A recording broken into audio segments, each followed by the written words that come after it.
नमस्कार दोस्तों, आप देख रहे हैं सरल न्यूज, भारत का सबसे सर्वाधिक खबरों वाला चैनल जो आपको देता है देश विदेश की सच्ची खबरें सबसे पहले सरल न्यूज पर मिलती हैं। आइए आगे बढ़ते हैं आज की मुख्य खबर की ओर।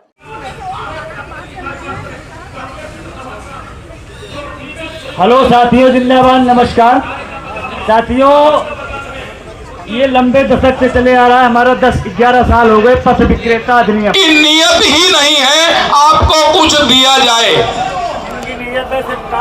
इनकी नियत ओनली कॉर्पोरेट घराना और देश की पूरी संपत्ति कुछ चुनिंदा परिवारों के पास गिरवी रख देना।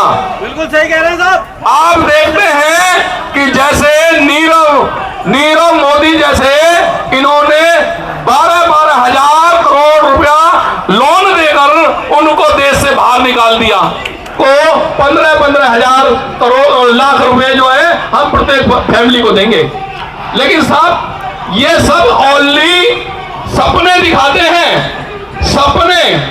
और हम लोग जो सारे कागज होने के बावजूद आपके पास में स्ट्रीट वेंडर, मैं तुम्हारे पीछे खड़ा हूँ आपको सड़क पे, सर्टिफिकेट होने के बाद उसके बाद भी तुम्हारे पीछे उसी पटरी वाले के आगे कि जब तक तू वसूली नहीं देगा तब तक तेरा ठिया नहीं लगने देंगे हम।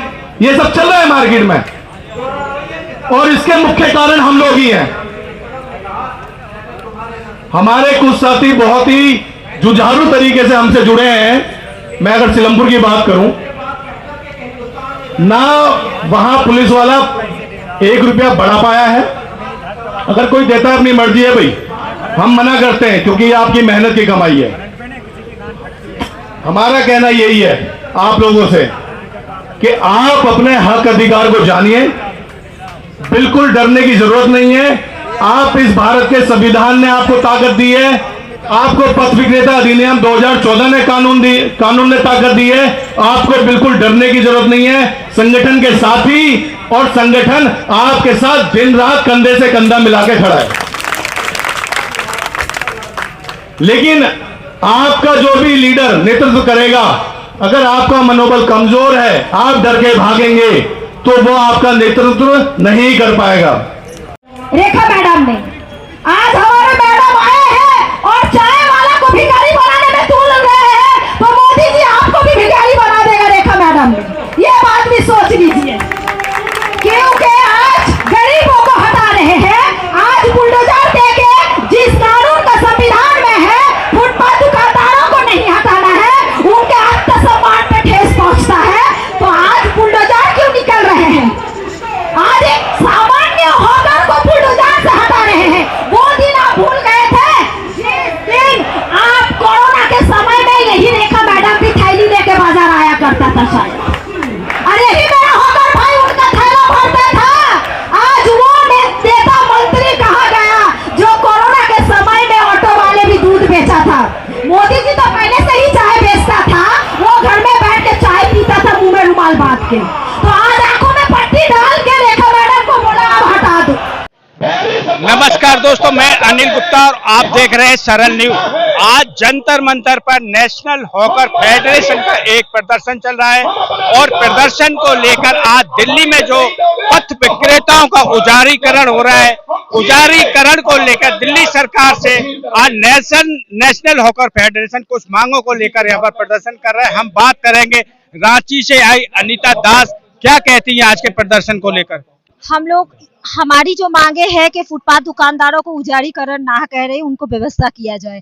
जिस तरीके से बुलडोजर चला के उनके आत्मसम्मान पे ठेस पहुंचा रहे हैं दिल्ली सरकार, वो गलत है। क्योंकि पूरा देश में ये मैसेज जा रहा है कि दिल्ली में इस तरीका से, दिल्ली की सरकार किसकी सरकार है? क्योंकि बहुत राज्यों में वोट अभी बाकी है, बहुत राज्यों में जिस तरीका से बीजेपी के गलत मैसेज जा रहा है कि इस तरीका से होना नहीं चाहिए। दिल्ली सरकार को इस चीजों को समझना चाहिए, क्योंकि आखिर वोट देने के लिए यही लोग उतर के जाते हैं, यही बस्ती वाले, यही हॉकर वाले, यही रेडी वाले। वोट संख्या लाखों से करोड़ों है। इन लोगों को उजारीकरण ना करें, इनको व्यवस्थित करने के लिए आगे रणनीति ठोस करें। अगर दिल्ली की मास्टर प्लान भी बने, उसमें 2.5% हॉकर्स को रखने की व्यवस्था भी करे, क्योंकि हमारी कानून में जो मास्टर प्लान होगा उसमें 2.5% हॉकर्स को रखने की व्यवस्था है।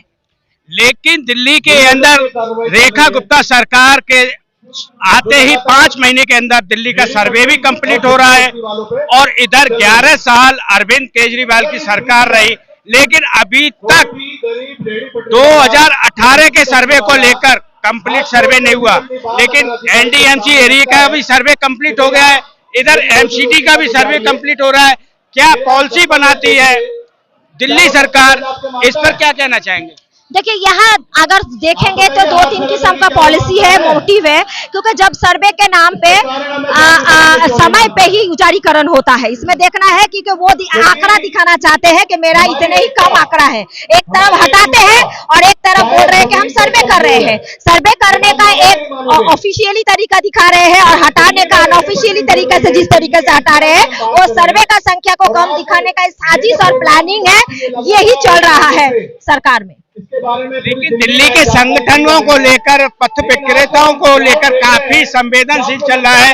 आज हालात ये हो चुके हैं कि पथ विक्रेता संगठनों पर भी विश्वास हो चुके हैं, संगठनों पर भी विश्वास नहीं करते, ना वकीलों पर विश्वास करते, अपने दम पर रेडी पटरी लगाते हैं, पुलिस को पैसा देते हैं, कमेटी को पैसा देते हैं, लेकिन जब उनके ऊपर कोई भी आफत आती है और कोई बचाने वाला नहीं आता। देखिए, नेशनल हॉकर फेडरेशन आज नहीं, नेशनल हॉकर्स फेडरेशन बहुत सालों से लड़ाई कर रहे हैं। अगर हॉकर्स के लिए लड़ाई नहीं होती, वो दिन, वो समय, वो मंजर याद कीजिए, यही जंतर मंतर जहां लाखों सैकड़ों हॉकर्स एक साथ इकट्ठा होके लड़ाई किया था, देश भर से लोग आए थे और हमारी कानून बना था। आज वो दिन भी दूर नहीं है, फिर से सब मिलके हम लोग लड़ाई करेंगे। इसमें कोई बात नहीं है कि अलग अलग लड़ रहे हैं। हॉकर लोग देखता है, क्योंकि हॉकर लोग पुलिस सबसे अनैतिक करता है, पैसा वसूली करके उन लोगों को बैठा देते हैं। लेकिन हॉकर आज देख रहा है, कल क्या होगा, पुलिस के ऊपर जब आंच आएगा तब वो उस हॉकर को भी भगा देगा। ये सोचना चाहिए हॉकर को। और संगठन जो है, सालों से अपना रोजगार को पक्का बनाने के लिए लड़ाई लड़ना है, इसीलिए हॉकर को संगठन के साथ आना चाहिए, संगठन छोड़ के पुलिस के साथ नहीं। और एक मैं मैसेज देना चाहती हूँ, हमारे नेशनल हॉकर्स फेडरेशन ऐसा है कि हम लोगों की खुली मंच है, सब लोग आ सकते हैं, क्योंकि जब हॉकर की वजूदी मिट जाएगा तब हम हॉकर का नाम पे क्या संगठन चलाएंगे। इसलिए हमारी वजूद को रखने के लिए हम सबको एक होकर लड़ाई लड़ना पड़ेगा, ये हमारी मैसेज है। आज दिल्ली के जंतर मंतर पर नेशनल हॉकर फेडरेशन का जो पथ विक्रेता का उजारीकरण को लेकर धरना प्रदर्शन चल रहा है, हम बात करेंगे शक्तिमान घोष से। क्या कहना चाहते हैं आप? देखिए, दिल्ली में जिस तरीका से उजारीकरण हो रहे, वो हमारा इतना दिन की लड़ाई, लंबा लड़ाई, मेरा जीवन में 60 साल मैंने बिताया, 74 साल एज है, 60 साल बिताया फुटपाथ दुकानदार के ऊपर। फुटपाथ दुकानदार के अधिकार की लड़ाई लड़ते लड़ते 2014 में आके हम लोग कानून बनाया। आज दिल्ली में वही कानून को धजिया उड़ा देके वेंडिंग सर्टिफिकेट हाथ में है, वेंडिंग जो सबको उजाड़ रहे, ये पूरा संविधान के खिलाफ है या हमारा देश की कानून के खिलाफ है।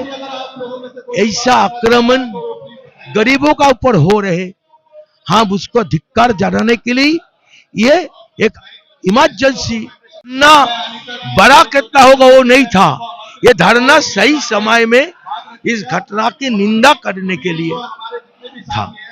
दादा, 8 साल हो रहे, 2018 में दिल्ली का सर्वे शुरू हुआ था, लेकिन 8 साल हो रहे हैं, इधर अरविंद केजरीवाल की 11 साल सरकार रही, उस सरकार में भी कुछ नहीं हुआ वेंडर्सों का, स्ट्रीट वेंडर्सों का, और 8 साल हो रहे हैं। 8 सालों को लेकर अगर उसी टाइम सर्वे कंप्लीट हो जाता और इनका हक मिल जाता, 8 साल के अंदर फिर उतनी पब्लिक बढ़ गई कि इंक्रोचमेंट ही दिल्ली भर दी।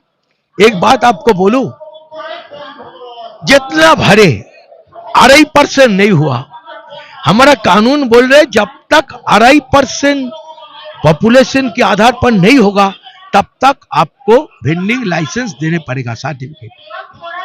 तो जितना ही बढ़े बनने दो, जब 2.5% हो जाएगा रुक देना। दिल्ली गंदी हो जाए, नहीं बोला, दिल्ली जाम हो जाए। मैं क्या बोला, जब तक 2.5% कवर ना हो।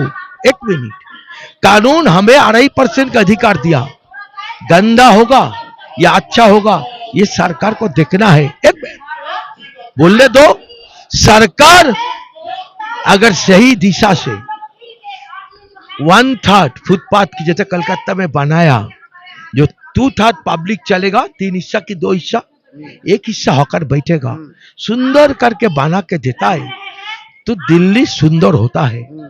आप कुछ नहीं किया, बोल रहे गंदगी, अगर करके बोलो क्या करना है। सेकंड है केजरीवाल और जो करे, केजरीवाल की समय में 2 चीज अच्छा हुआ था, एक उजारीकरण नहीं हुआ था, 2 है रूल्स एंड स्कीम, वो हॉकर्स की हित के लिए बना था। चाहे तो अगर चाहता तो केजरीवाल इसका भीतर में पूरा सर्वे करके सबको सेटल करने सकता। हम नहीं जानते क्यों नहीं हुआ है, हम नहीं जानते क्योंकि उसका ऊपर में ये IAS IPS ऑफिसर के बड़ा हाथ है, चाप था। तो हम कानून की बात करता हूं, मेरा पास ना केजरीवाल राहुल ना आपका रेखा जी, हमारा पास स्ट्रीट वेंडर, वो जिस पार्टी का हो उस भी तकलीफ दे मुझे, उनका हित के लिए करोगे हम है आपका साथ, उनका विरोध में करोगे आप जो हो हम लड़ेंगे। यही नेशनल का नीति है। हम दिल्ली सरकार को 2 चीज बोलने आया, एक कानून को लागू करो, पहले सर्वे करो,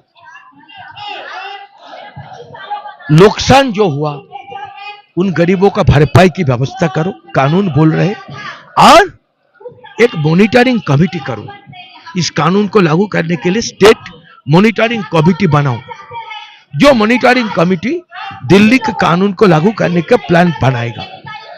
ये था, हम सेंट्रल गवर्नमेंट को बुलाया, मेरा पास दिल्ली से भी बड़ा है, जो सुप्रीम कोर्ट जो आदेश दिया है, भयंकर आदेश, मई महीना 14 तारीख को सुप्रीम कोर्ट बोला है, और राज्य सरकार और केंद्रीय सरकार को 2 महीना में गाइडलाइन बनाओ, ये फुटपाथ से पब्लिक को चलने के लिए है, मगर कब्जा करके रखा है फुटपाथ दुकानदार और पार्किंग, आप बनाओ 2 महीने में सुप्रीम कोर्ट में दाखिल करो। वो डेंजर है, क्योंकि कॉन्स्टिट्यूशन पब्लिक को दिया है चलने के लिए, वही कॉन्स्टिट्यूशन 2014 में हमें दिया है, फुटपाथ दुकानदार की फुटपाथ में अधिकार दिया है। लेकिन दादा, अभी हम बात करें संगठन को लेकर, बात करें वकीलों को लेकर, लेकिन स्ट्रीट वेंडर्स वहीं का वहीं है, चाहे संगठन हो दिल्ली के अंदर, चाहे NHF हो, चाहे नासमी हो, चाहे जन पहल हो, चाहे हॉकर जॉइंट एक्शन कमेटी हो, और चाहे हाई कोर्ट के वकील हो, इन लोगों से स्ट्रीट वेंडर हमेशा लुटता आया है और लुटता रहेगा। और असली लड़ाई आज तक ना तो किसी संगठन ने लड़ी और ना किसी वकील ने लड़ी। अगर आप रिपोर्टर के हथियार से बोल रहे हो तो हम कुछ नहीं बोलेंगे, अगर आप लीडर का हथियार से बोलोगे तो आप झूठ बोल रहे हो। NHF को अगर लूटते देखोगे तुम, एक भी केस हमको दोगे, उनको निकाल देंगे। एक खबर आया था, लूटा नहीं, 10 रुपया करके लिया था, 2 रुपया लेने का बात था। हम संदीप जैसा हमारा कन्वीनर को भगा दिया, मोहित को भगा दिया है।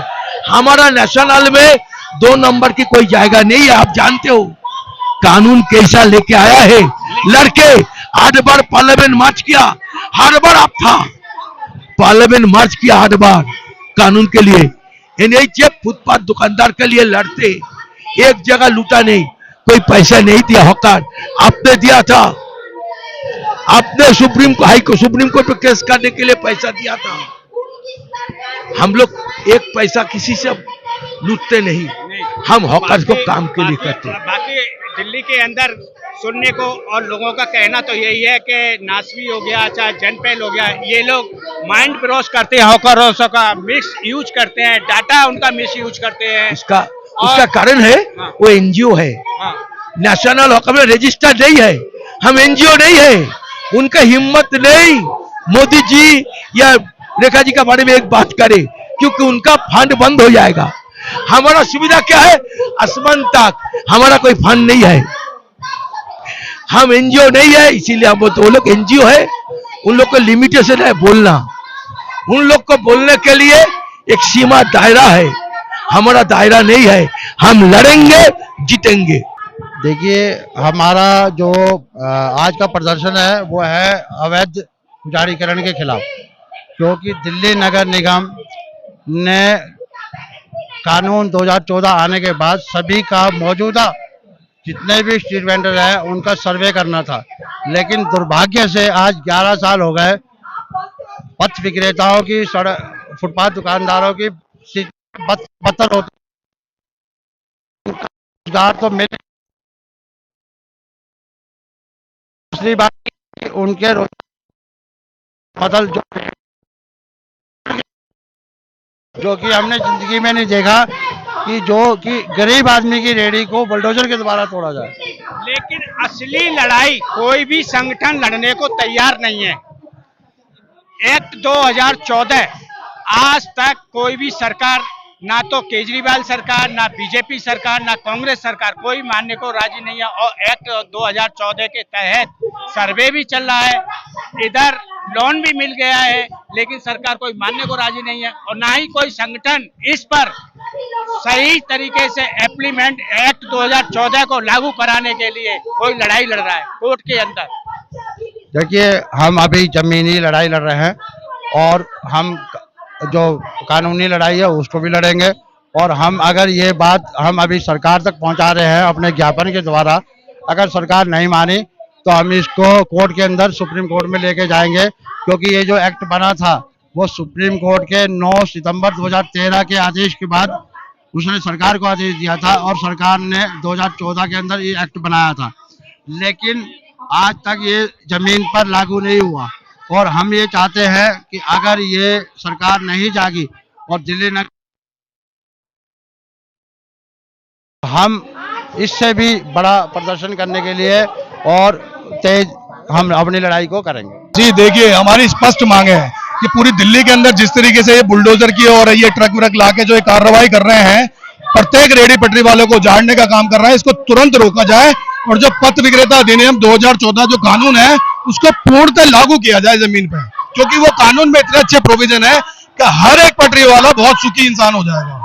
ये हमारी स्पेशल। जैसे क्या क्या प्रोविजन है एक्ट 2014 के? जैसे प्रोविजन है कि जितने भी सेक्शन 3.3 वो स्पष्ट कहता है कि जब तक तमाम जो दिल्ली के रेहड़ी पटरी वाले हैं उनका सर्वे क्लियर पूरा ना हो जाए तब तक किसी रेहड़ी पटरी वालों को उजाड़ीकरण नहीं किया जाएगा। उजाड़ीकरण तो छोड़ो, उसको नई जगह शिफ्ट भी नहीं कर सकते। लेकिन अभी पूरी दिल्ली के अंदर सर्वे कुछ जगह चल रहा है, कुछ जगह नहीं चल रहा है। अभी सर्वे की प्रक्रिया पूरी दिल्ली में पूर्णतः नहीं हुई है, उसके बावजूद उस प्रोविजन का सरासर उल्लंघन एजेंसियां कर रही है। जी, इसमें आगे की रणनीति क्या रहेगी आपकी? देखिए, रणनीति हमारी यही है कि होकर जगाओ अभियान, हम एक अभियान चलाएंगे जब तक जितने भी समस्त होकर हैं उनको हक अधिकार नहीं पता होगा, क्योंकि बहुत से होकर आज भी यही बात समझते हैं कि हम इल्लीगल है।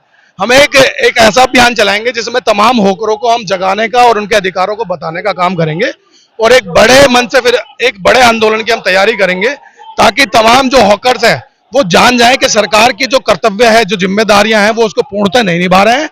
और हम लोग इंक्रोचर नहीं है, हमारा संवैधानिक और पथ विक्रेता अधिनियम 2014 के तहत कानूनी अधिकार है, हम इंक्रोचर नहीं है। अब तक के लिए बस इतना ही, फिर मिलते हैं एक ऐसी ही बड़ी खबर के साथ। तब तक के लिए नमस्कार और देखते रहिए सरल न्यूज। सरल न्यूज में बने रहने के लिए हमारे चैनल को फॉलो करें और लाइक करें, सब्सक्राइब करें, बेल आइकन दबाना ना भूलें। अगर आप हमें फेसबुक, ट्विटर या इंस्टा के माध्यम से देख रहे हैं तो हमें फॉलो करें, कमेंट करना ना भूलें। धन्यवाद।